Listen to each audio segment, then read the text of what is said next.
Okay. ആദ്യം കുറച്ച് portion ബാക്കിയുള്ളത് തീർക്കാം. ഓക്കെ, ഇതിൽ നമ്മൾ എവിടെ വരെയാണ്? ഈ calculation of molar conductivities of week electrolyte at infinite dilution പറഞ്ഞു അല്ലേ? എങ്ങനെയാണ് CH3COOH എന്ത് കണ്ടുപിടിക്കാന്ന്? ഹലോ, കേൾക്കുന്നുണ്ടോ? മോളാർ വോയിസ് ചെറുതായിട്ട് ക്രാക്ക് ചെയ്യുന്നുണ്ട്. മൊബൈൽ റേഞ്ച് ഒക്കെ ഉണ്ടല്ലോ. കേൾക്കുന്നുണ്ടോ? ഓക്കെ, അപ്പൊ നമ്മൾ ലാസ്റ്റ് പറഞ്ഞ ഈ സ്ക്രീൻ കാണുന്നില്ല എല്ലാവർക്കും? ഹലോ, സ്ക്രീൻ എല്ലാവർക്കും കാണുന്നില്ലേ?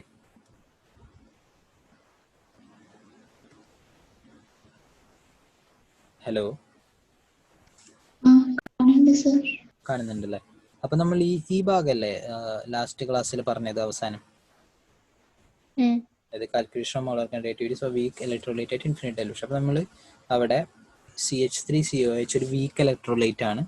അപ്പൊ അതിനെ നമുക്ക് ഇങ്ങനെ ഒരു കറക്റ്റ് വാല്യൂ കിട്ടില്ല.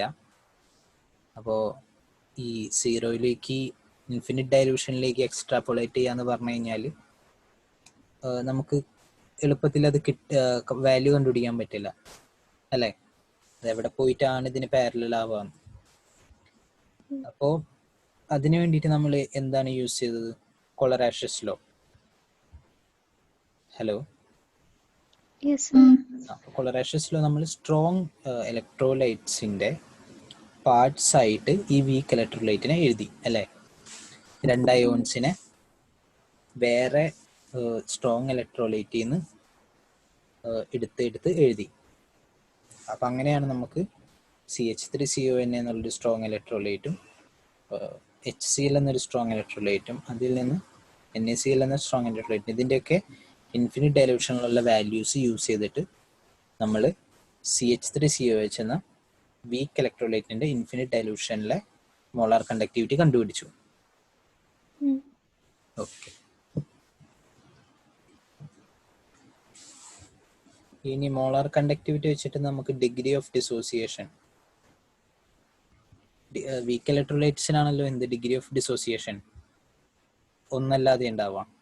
ഹലോ, കാരണം സ്ട്രോങ് ഇലക്ട്രോലൈറ്റ് എന്ന് വെച്ചാൽ ഡിഗ്രി ഓഫ് ഡിസോസിയേഷൻ എന്തായിരിക്കും? ഒന്നല്ല, സോറി, ഡിഗ്രി ഓഫ് ഡിസോസിയേഷൻ എത്രയായിരിക്കും?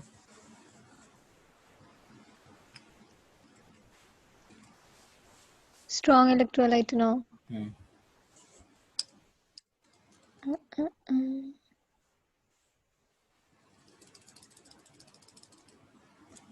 ഡിഗ്രി ഓഫ് ഡിസോസിയേഷൻ എന്താ? 3 ions. 3 ionsന്റെ ഡിസോസിയേഷൻ. നമ്മൾ ഈ degree of dissociation, degree of association ഒക്കെ ചർച്ച ചെയ്തിരുന്നു അല്ലേ? രക്ഷ ഓർമ്മയുണ്ടോ? Hello,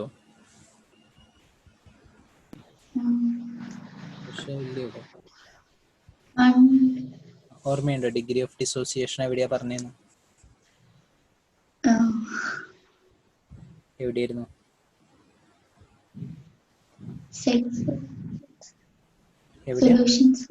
solutions. ഓക്കെ, അപ്പൊ ഡിഗ്രി ഓഫ് ഡിസോസിയേഷൻ എന്താണ്?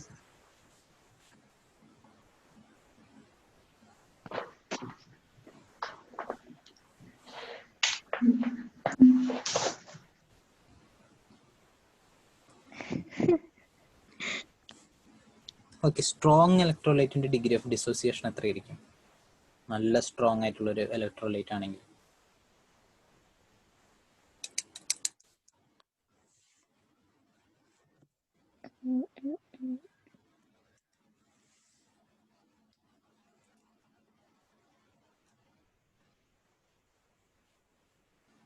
ഹലോ, എത്രയായിരിക്കും? അങ്ങനെ വെച്ചാൽ കശി അറിയോ എത്രയാന്ന്?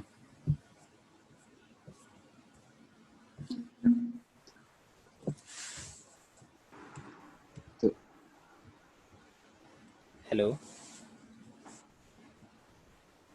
എത്രയായിരിക്കും സ്ട്രോങ് ഇലക്ട്രോലൈറ്റ് ഇതിന്റെ ഡിഗ്രി ഓഫ് ഡിസോസിയേഷൻ എത്രയായിരിക്കും?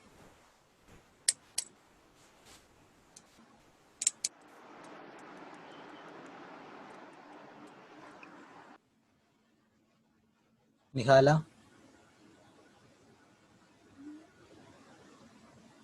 നിഹാല കേൾക്കുന്നുണ്ടോ? അപ്പോ സ്ട്രോങ് ഇലക്ട്രോലൈറ്റിന്റെ ഡിഗ്രി ഓഫ് ഡിസോസിയേഷൻ എത്രയായിരിക്കും?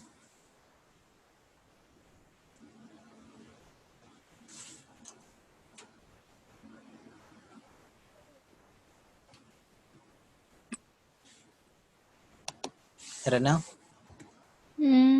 എത്രയായിരിക്കും?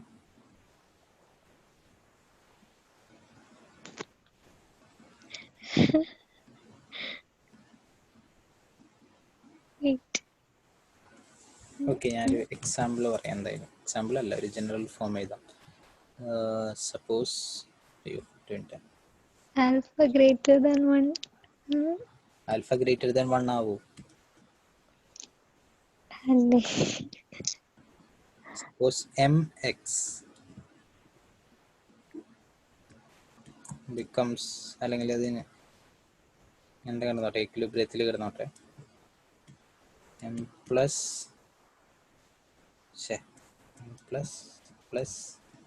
X minus. ഓക്കെ, ഇവിടെ അറ്റ് ടൈം ഈക്വൽ ടു 0 ഇത് സിയും ഇവിടെ എത്രയായിരിക്കും? 0 അല്ലേ? റിയാക്ഷൻ നടന്നിട്ടില്ലല്ലോ. അറ്റ് ടൈം ഈക്വൽ ടു ഒരു ടോ എന്ന് വിചാരിക്കുക, ഇക്വിലിബ്രിയത്തിൽ എത്താനുള്ളത്. അപ്പം ഞാൻ പറയാൻ ഇവിടെ സി ഇൻറ്റു 1 മൈനസ് ആൽഫ. ഇവിടെ എന്തായിരിക്കും? C alpha.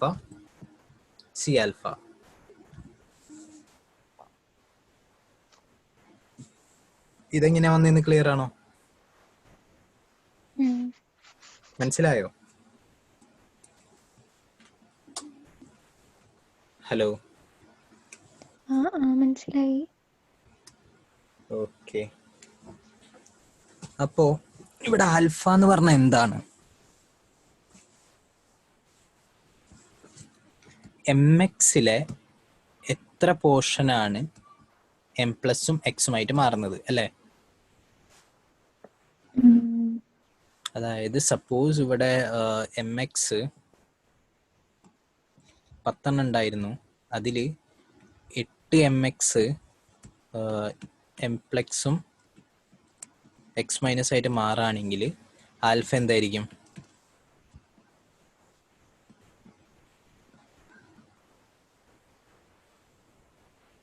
ഹലോ,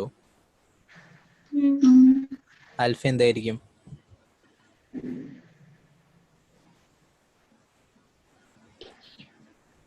8/10 അല്ലേ? 10ൽ 8 എണ്ണം ഡിസോസിയേറ്റ് ആകപ്പെട്ടു. അപ്പോൾ 8/10 0.8. ക്ലിയർ ആണോ? സ്ട്രോങ് ഇലക്ട്രോലൈറ്റ് എന്ന് ഞാൻ പറഞ്ഞു, ഇത് മൊത്തം ഡിസോസിയേഷൻ ചെയ്യപ്പെടും. അപ്പോൾ ആൽഫ എത്രയായിരിക്കും? 1. അതായത് റിയാക്ഷൻ കഴിയുമ്പോൾ ഇവിടെ 0 ആയിരിക്കും അല്ലേ? ഇവിടെ സിയും. ഹലോ, ക്ലിയർ ആണോ പറയുന്നതൊക്കെ?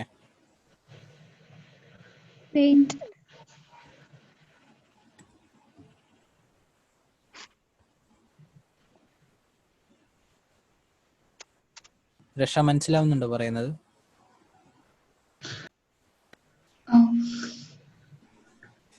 എന്നാ പറയൂ, ഇവിടെ എന്തുകൊണ്ടാണ് 0 ആവുന്ന സ്ട്രോങ് ഇലക്ട്രോലൈറ്റിന്?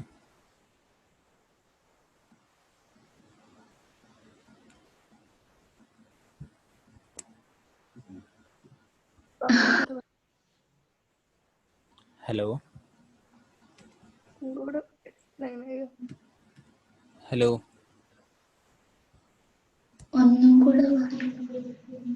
ഓക്കെ, ഞാൻ എന്തായാലും ഒന്നുകൂടി മാച്ചിട്ട് ഒന്നുകൂടി പറയാം. ഇവിടെ റീസറോടെ ഈ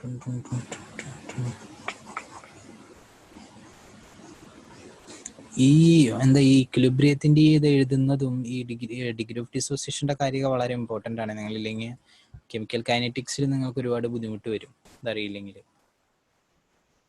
ഒരുപക്ഷെ ബോർഡ് എക്സാം ക്വസ്റ്റ്യൻസ് എഴുതാനായിട്ട് അത്ര ബുദ്ധിമുട്ട് തോന്നുന്നില്ല, പക്ഷേ എയിംസിലെ ചില ക്വസ്റ്റ്യൻസോ അല്ലെങ്കിൽ IIT JEE മെയിൻസ് JEE അഡ്വാൻസിനൊക്കെ എഴുതാൻ പോകുന്നവർക്ക് ഇതൊക്കെ പ്രോപ്പറായിട്ട് മനസ്സിലാക്കിയിരിക്കേണ്ടതാണ്. അപ്പോൾ MX എന്ന് പറഞ്ഞാൽ എന്താണ്? ഒരു സോൾട്ടാന്ന് വിചാരിക്കുക സപ്പോസ്. അപ്പോൾ M+ഉം X- ആയിട്ട് മാറും അല്ലേ? Hello, okay. അപ്പോൾ ഞാൻ പറയാണ് ഇതിൻ്റെ ഡിസോസിയേഷൻ 100% അല്ല. അതായത് ഇത് സ്ട്രോങ് ഇലക്ട്രോലൈറ്റ് അല്ലെങ്കിൽ സപ്പോസ് ഇത് ഞാൻ C കോൺസെൻട്രേഷൻ എടുത്തെന്ന് വിചാരിക്കുക. അപ്പോൾ T=0, ഇവിടെ C ഉണ്ടാവും, ഇവിടെ എന്തായിരിക്കും 0 0, കാരണം റിയാക്ഷൻ നടന്നിട്ടില്ല അല്ലേ? ഹലോ, കശി കേൾക്കുന്നുണ്ടോ? ഉണ്ടല്ലേ, ഓക്കെ. ഇനി T=τ എന്താ സംഭവിക്കുക? ഞാൻ പറയാണ് സിയിലെ ഒരു ആൽഫ എന്നൊരു പോർഷൻ ഡിസോസിയേഷന് വിധേയാവും. അപ്പോൾ ഇവിടെ എന്തുണ്ടാവും? C∞ അല്ലേ?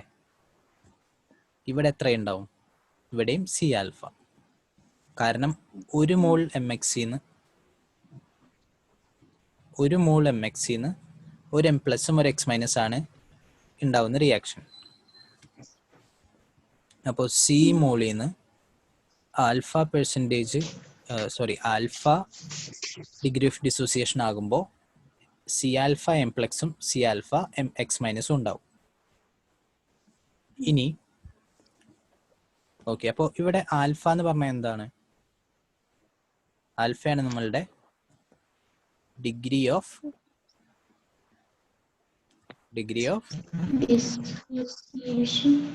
ഡിസോസിയേഷൻ. ഓക്കെ, കാരണം ഇവിടെ ഡിസോസിയേഷൻ ആണ് നടക്കുന്നത്. അപ്പോൾ ഡിഗ്രി ഓഫ് ഡിസോസിയേഷൻ എന്ന് പറഞ്ഞാൽ എത്ര പെർസെൻറ്റേജ് അല്ലെങ്കിൽ എത്ര പാർട്ട് ഓഫ് MX ആണ് M+ഉം X- ആയിട്ട് മാറുന്നത്.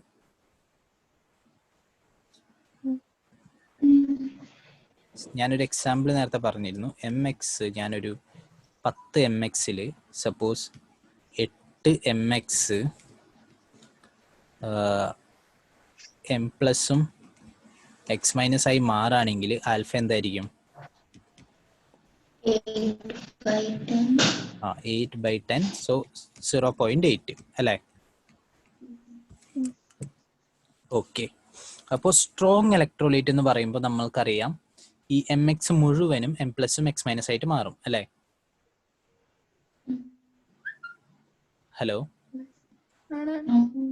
അപ്പോൾ ആൽഫ എന്തായിരിക്കണം? അതായത് 10 MX ഉണ്ടെങ്കിൽ 10 MXഉം M+X- ആവും. അപ്പോൾ ആൽഫ എന്താണ്? 0യോ? ആൽഫ 0 ആവാന്ന് പറഞ്ഞു കഴിഞ്ഞാൽ ഇവിടെ ഡിസോസിയേഷൻ നടക്കുകയില്ല. 1 ആയിരിക്കും അല്ലേ? ഹലോ, 1 ആയിരിക്കും അല്ലേ?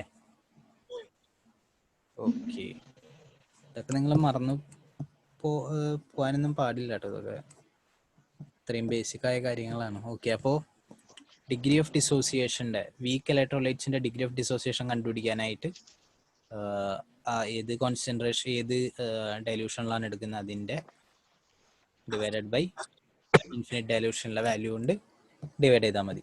ഓക്കെ, ഇനി ഡിസോസിയേഷൻ കോൺസ്റ്റന്റ് എന്ന് പറയുമ്പോൾ ഇതൊരു ഡിസോസിയേഷൻ റിയാക്ഷൻ ആണ് അല്ലേ? അതിൻ്റെ ഈക്വിലിബ്രിയം കോൺസ്റ്റന്റ് എങ്ങനെ കണ്ടുപിടിക്കുക? ഈക്വിലിബ്രിയം കോൺസ്റ്റന്റ് എന്ന് പറഞ്ഞു കഴിഞ്ഞാൽ പ്രൊഡക്റ്റിൻ്റെ കോൺസെൻട്രേഷൻ ഡിവൈഡഡ് ബൈ റിയാക്റ്റൻറ്റിൻ്റെ അല്ലേ? അപ്പോൾ പ്രൊഡക്ട്സിൻ്റെ അതായത് M+X- ഡിവൈഡഡ് ബൈ എന്താ? MX അല്ലേ? ഹലോ, ഓർമ്മയില്ല ഇതൊന്നും? ആർക്കൊക്കെ ഈക്വിലിബ്രിയം ഓർമ്മയുണ്ട് പഠിച്ചത്? ഹലോ,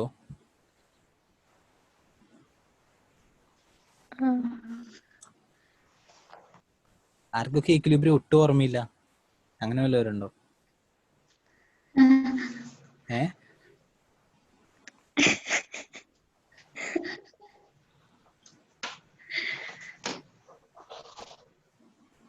ഹലോ,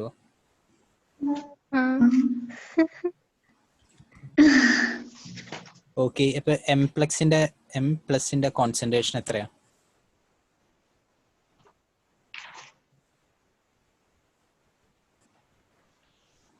ഈ ഇങ്ങനെ സ്ക്വയർ ബ്രാക്കറ്റ് എന്ന് പറഞ്ഞ കോൺസെൻട്രേഷൻ ആണ്. അപ്പൊ എം പ്ലസിന്റെ കോൺസെൻട്രേഷൻ എത്രയാണ്?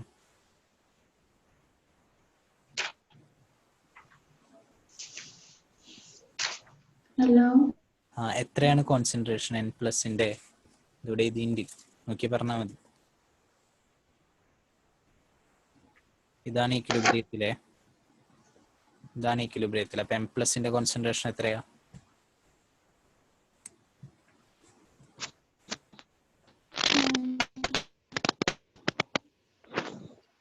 Nihala,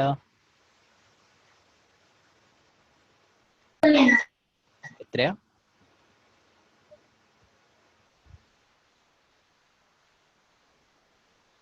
hello, hello. എത്രയാണ് എം പ്ലസിന്റെ കോൺസെൻട്രേഷൻ? സ്റ്റക്ക് ആവുന്നുണ്ടോ? ഇപ്പൊ കേൾക്കുന്നുണ്ടോ? വന്നു. കുഴപ്പമില്ല, ഞാൻ ഡിസ്കണക്ട് ചെയ്യുന്നില്ല. Hello, hello. ഓക്കെ. എല്ലാരും എത്തിയോ? പോയിട്ട് കേൾക്കും. ഓക്കെ. അപ്പോ എം പ്ലസിന്റെ കോൺസെൻട്രേഷൻ എത്രയാണ്? ആർക്ക് പറയാൻ പറ്റുക? 1 അല്ല 10. 10 എവിടെ 10? അല്ലേ?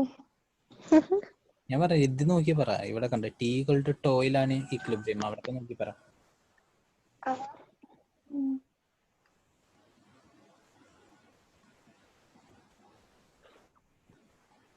ഹലോ, എന്താ കോൺസെൻട്രേഷൻ?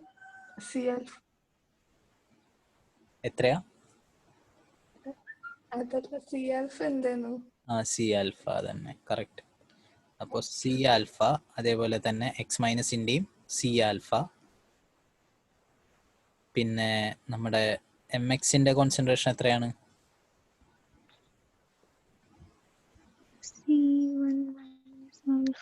C1 മൈനസ് ആൽഫ അല്ലേ? അപ്പോൾ സിയും സിയും വെട്ടിക്കളയാം. അപ്പോൾ നമുക്ക് എന്തിട്ട് കിട്ടാം? K equal to c alpha square divided by 1 minus alpha അല്ലേ? ഓക്കെ. അപ്പോൾ അതാണ് ഇവിടെ ഇവർ പറഞ്ഞിരിക്കുന്നത്. കണ്ട, മനസ്സിലായോ അതെങ്ങനെ വന്നതെന്ന്? ഇനി അടുത്ത് നമ്മൾ നേരത്തെ പറഞ്ഞ ഡിഗ്രി ഓഫ് ഡിസോസിയേഷൻ. ഇനി ഈ ആൽഫ, ഈ വാല്യൂ എടുത്തിട്ട് നമ്മൾ ഈ ആൽഫയുടെ ഈ വാല്യൂ ഇവിടെ അപ്ലൈ ചെയ്യുമ്പോൾ നമുക്ക് എന്ത് കിട്ടും? സി ഇൻറ്റു ആൽഫയുടെ വാല്യൂ ഡിവൈഡ് ബൈ 1 മൈനസ്. അപ്പം അതിനെ നമുക്ക് ഈ ഇൻഫിനിറ്റി കോമൺ ആക്കി എടുക്കാം. സോറി, ഇൻഫിനിറ്റി ഡൈലൂഷനുള്ള കോമൺ ആക്കി എടുക്കാം. അപ്പം അത് വെട്ടിപ്പോകുമ്പോൾ നമുക്ക് ഇങ്ങനെ കിട്ടും. മനസ്സിലായോ? Hello, okay. ഇനി നമുക്ക് എങ്ങനെയാണ് ഇ എം എഫ് വാല്യൂസ്, ഒരു ഹാഫ് സെല്ലിൻ്റെ E M F values relate ചെയ്യാൻ നോക്കാം. അതായത് രണ്ട് ഹാഫ് സെൽ റിലേഷന്. ഓക്കെ, നമ്മൾ പറഞ്ഞു നമുക്ക് ഡയറക്റ്റ് ആഡ് ചെയ്യാൻ പറ്റില്ല എന്നല്ലേ? രണ്ട് റിയാക്ഷൻ ചുമ്മാ ആഡ് ചെയ്തിട്ട് അതിൻ്റെ values, E M F values add ചെയ്യാൻ പറ്റില്ല അല്ലേ? അപ്പോൾ അവിടെ എന്താണ് നമ്മൾ ഈക്വേറ്റ് ചെയ്യേണ്ടത്?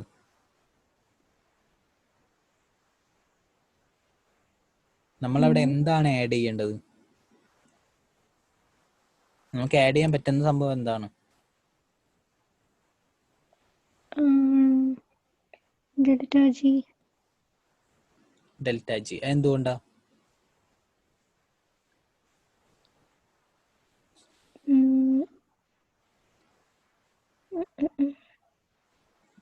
എന്താ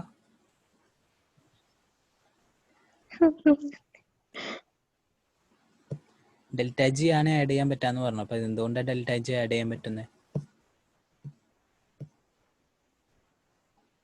അങ്ങനെ ചോദിച്ചാൽ ചോദിച്ചാ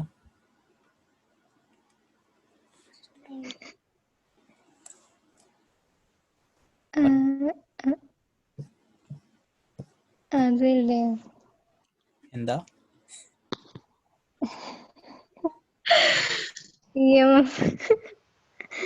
വെയിറ്റ് ഞാൻ പറഞ്ഞുതരാം. പറയൂ.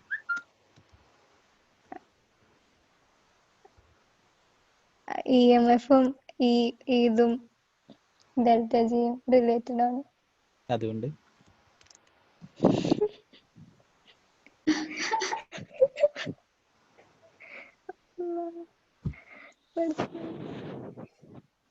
അതുകൊണ്ട്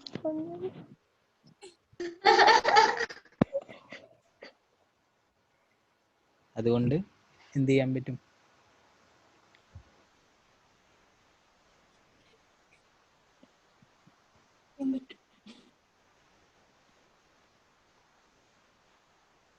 കാശിക്ക് അറിയോ?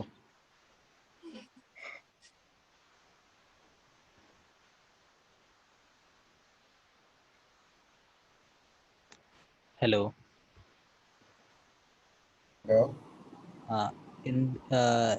ഞാനിപ്പോ 2 ഹാഫ് സെൽ റിയാക്ഷൻസ് എനിക്ക് ഡയറക്റ്റ് ആഡ് ചെയ്യാൻ പറ്റില്ല എന്ന് ഞാൻ പറഞ്ഞിട്ടുണ്ടായി അല്ലേ? അതായത് ആ 2 റിയാക്ഷൻ ആഡ് ചെയ്തിട്ട് അതിൽ EMF വാല്യൂസ് ആഡ് ചെയ്യാൻ പറ്റില്ല എന്ന് ഞാൻ പറഞ്ഞിട്ടുണ്ടായി.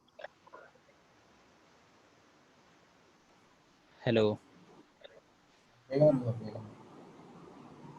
അത് എന്തുകൊണ്ടാണ് പറ്റില്ല എന്ന് ഞാൻ പറഞ്ഞിട്ടുണ്ടായി. അതേപോലെ തന്നെ നമ്മൾക്ക് അത് അങ്ങനെ 2 റിയാക്ഷൻ ആഡ് ചെയ്യുകയാണെങ്കിൽ ആ EMF വാല്യൂസ് അതിന്റെ ടോട്ടൽ ആയിട്ടുള്ള കണ്ടുപിടിക്കാൻ എന്താണ് മാർഗം എന്നും പറഞ്ഞിട്ടുണ്ടായി തുടക്കത്തിൽ.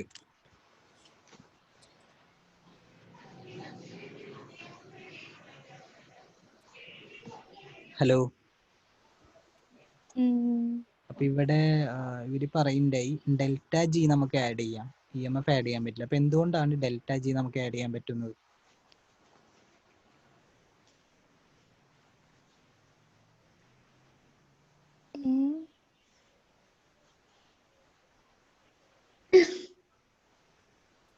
അല്ല, ഇവിടെ നിങ്ങൾ പറഞ്ഞില്ലേ ഡെൽറ്റ ജി നമുക്ക് ആഡ് ചെയ്യാൻ പറ്റുന്നു 2 റിയാക്ഷൻ്റെ അല്ലേ?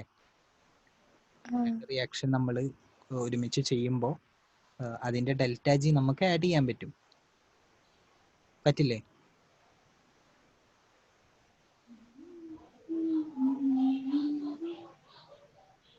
രക്ഷ പറ്റുമോ? ആഡ് ചെയ്യാൻ പറ്റുമോ ഡെൽറ്റ ജി?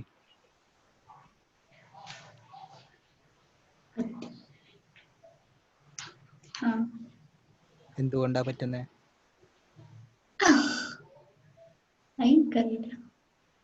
ഡെൽറ്റ ജി എന്ന് വെച്ചാൽ എന്താണ്? Gibbs free energy. Delta G എന്ന് വെച്ചാൽ difference in Gibbs free energy അല്ലേ?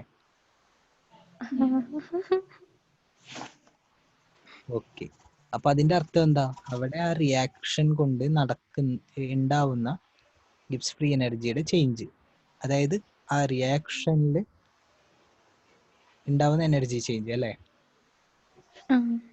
ഓക്കെ, അപ്പോൾ ഈ രണ്ട് റിയാക്ഷൻസിന് G1 ഉം G2 ഉണ്ടെന്ന് വിചാരിക്കാം. അപ്പൊ ഞാൻ അല്ലെങ്കിൽ ഡെൽറ്റ G1 ഡെൽറ്റ G2 ഉണ്ടെന്ന് വിചാരിക്കാം. അപ്പോൾ ആ 2 റിയാക്ഷൻസ് ഒരുമിച്ച് നടക്കുമ്പോൾ ഈ ഒരു റിയാക്ഷൻ മറ്റൊരു റിയാക്ഷനെ എഫക്റ്റ് ചെയ്യുന്നില്ല എന്ന് വിചാരിക്കുക സപ്പോസ്.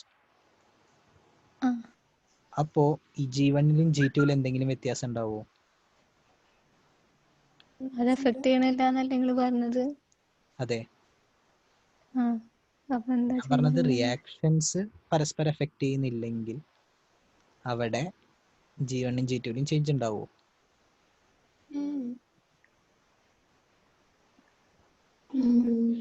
ഉണ്ടാവോ?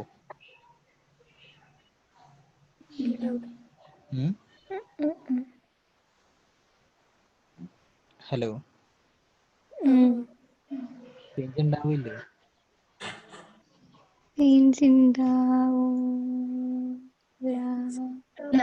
ഉണ്ടാവും. എങ്ങനെയുണ്ടാവുക? അതറിയൂല. ചേഞ്ച് എങ്ങനെയുണ്ടാവുക? ചേഞ്ച് ഉണ്ടാവില്ലല്ലോ. ഡെൽറ്റ ജി എന്ന് വെച്ചാൽ എന്താ? അതെന്താവാത്ത? ഞാൻ പറഞ്ഞുതരാം ഇനി ഉണ്ടാവാത്തേന്ന്. അതായത് സപ്പോസ് ഓക്കെ, ഞാൻ ഒരു കടലാസ് കത്തിക്കുകയാണ്. വരയ്ക്കാൻ നോക്കണ്ട. ഓക്കെ, കത്തിക്കാണ് ഒരു കഷ്ണം. ഓക്കെ. അപ്പൊ അതിൽ നിന്നും എനിക്കൊരു എനർജി കിട്ടുമല്ലോ. എനിക്കല്ല, അതായത് ഒരു ഹീറ്റ് എനർജി റിലീസ് ആവും അല്ലേ? ഇനി ഞാൻ വേറൊരു പേപ്പറും കൂടി കത്തിച്ചു എന്ന് വിചാരിക്കാം, ഇതിന്റെ ഡബിൾ ഉള്ളത്. അപ്പൊ അതിൽ നിന്നും ഒരു ഹീറ്റ് എനർജി റിലീസ് ആവും. ഓക്കെ, ഇത് രണ്ടും അങ്ങോട്ടും ഇങ്ങോട്ടും ഇതിനെ ഹിൻഡർ ചെയ്യൊന്നുമില്ലല്ലോ. രണ്ടും ഞാൻ ഒരുമിച്ച് കത്തിച്ചു എന്ന് വെച്ചിട്ട്. ഇല്ല. അതായത് ഇത് കത്തുമ്പോ വാട്ടർ ഉണ്ടായി ഇതിനെ നനയ്ക്കൊന്നുമില്ലല്ലോ. അപ്പോ ഇത് രണ്ടിനെയും അങ്ങോട്ടും ഇങ്ങോട്ടും എഫക്ട് ചെയ്യുന്നില്ല. ഓക്കെ. ഓക്കെ, അപ്പൊ ടോട്ടൽ ഹീറ്റ് എനർജി എത്രയായിരിക്കും പ്രൊഡ്യൂസ് ചെയ്യുന്നത് ഞാൻ ഒരുമിച്ച് കത്തിക്കുമ്പോൾ?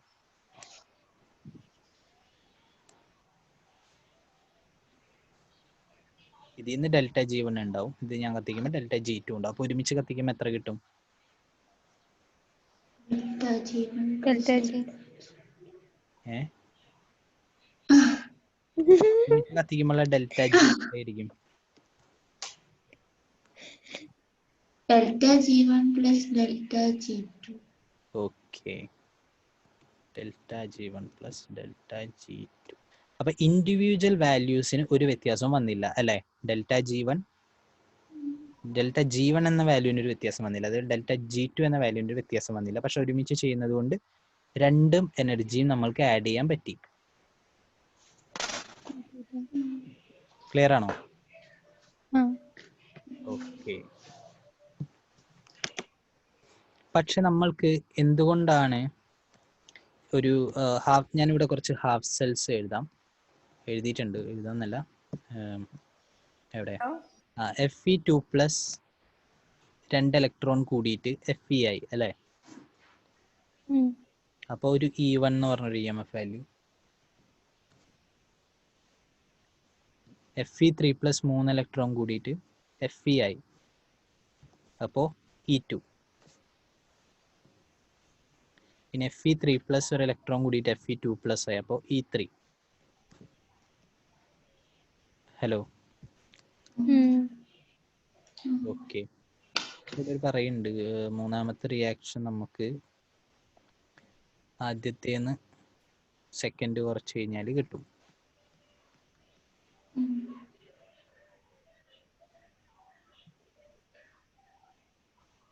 ആദ്യത്തേന്ന് സെക്കൻഡ് അല്ല, രണ്ടാമത്തേന്ന് ആദ്യത്തെ കുറച്ച് കഴിഞ്ഞാൽ കിട്ടും അല്ലേ? ഓക്കെ, അതായത് Fe3 പ്ലസ് 3 Fe കുറയ്ക്കുമ്പോൾ എന്ത് കിട്ടും? Fe വെട്ടി പോവും, Fe2 പ്ലസ് ഇപ്പുറത്തേക്ക് വരും, ഒരു ഇലക്ട്രോൺ. പക്ഷേ ഈ E3 എന്ന് പറഞ്ഞു കഴിഞ്ഞാൽ E2 മൈനസ് E1 ആണോ?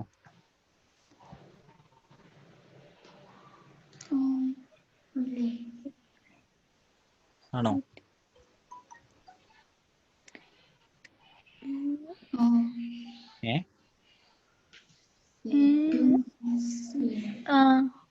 അല്ല.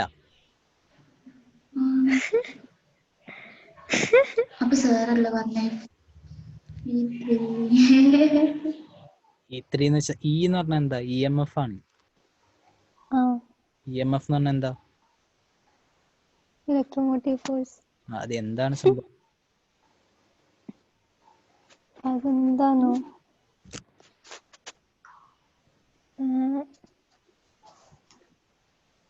ഞാനിപ്പോ പറയാൻ, ഒരു സെല്ലിന്റെ EMF ഒരു 2.1 വോൾട്ട് ആണെന്ന് പറഞ്ഞാൽ അതിന്റെ മീനിങ് എന്താ?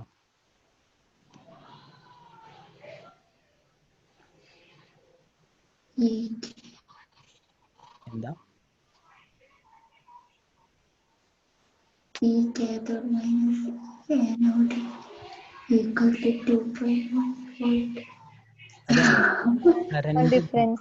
കറന്റ് ഡ്രോ ചെയ്യാതിരിക്കുമ്പോൾ ഈ രണ്ട് ഇലക്ട്രോഡുകൾ തമ്മിലുള്ള പൊട്ടൻഷ്യൽ ഡിഫറൻസ് ആണ് EMF ആ അല്ലേ? ആ നമ്മൾക്കൊരിക്കലും EMF ഡ്രോ ചെയ്യാൻ പറ്റില്ല ബാറ്ററിയിൽ നിന്ന്. ആ അപ്പോൾ EMF എന്ന് പറഞ്ഞു കഴിഞ്ഞാൽ എത്ര പൊട്ടൻഷ്യൽ ഡിഫറൻസ് ക്രിയേറ്റ് ചെയ്യപ്പെടുന്നുണ്ട്. E1 minus E2. E1 minus E2 എന്നല്ല, ഒരു ഭാഗത്തുള്ള ER ഇവിടെയുള്ള എന്താ ഒരിടത്ത് പൊട്ടൻഷ്യൽ മറ്റൊരിടത്ത് ഓക്സിഡേഷൻ പൊട്ടൻഷ്യൽ, അതിൻ്റെ ഡിഫറൻസ്. ഓക്കെ, ഇനി നമുക്ക് ഇവിടെ എന്താ സംഭവിക്കുന്നത്? ഇവിടെ Fe2+ Fe ആയി മാറുമ്പോൾ ഒരു E1 പ്രൊഡ്യൂസ് ചെയ്യപ്പെടുന്നത് എങ്ങനെയാണ്? ഈ 2 ഇലക്ട്രോൺ പോയോണ്ടാണ് അല്ലേ? അതേപോലെ Fe3+ല് 2 ഇലക്ട്രോൺ ചെയ്യപ്പെട്ടിട്ടാണ്. ഇവിടെ Fe3+ Fe ആയി മാറുന്ന 3 ഇലക്ട്രോൺ റിസീവ് ചെയ്തിട്ടാണ്. അതേപോലെ Fe3+ ഇവിടെ Fe2+ ആയി മാറുന്ന 1 ഇലക്ട്രോൺ റിസീവ് ചെയ്തിട്ടാണ്. ഓക്കെ, ഇനി നമുക്കറിയാം നമുക്ക് എനർജി കൂട്ടാൻ പറ്റും. അപ്പോൾ ΔG = എന്താണ്?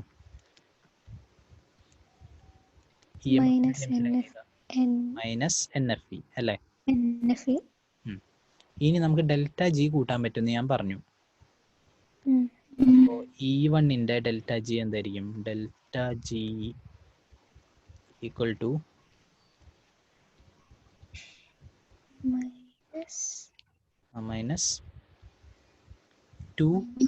FE1.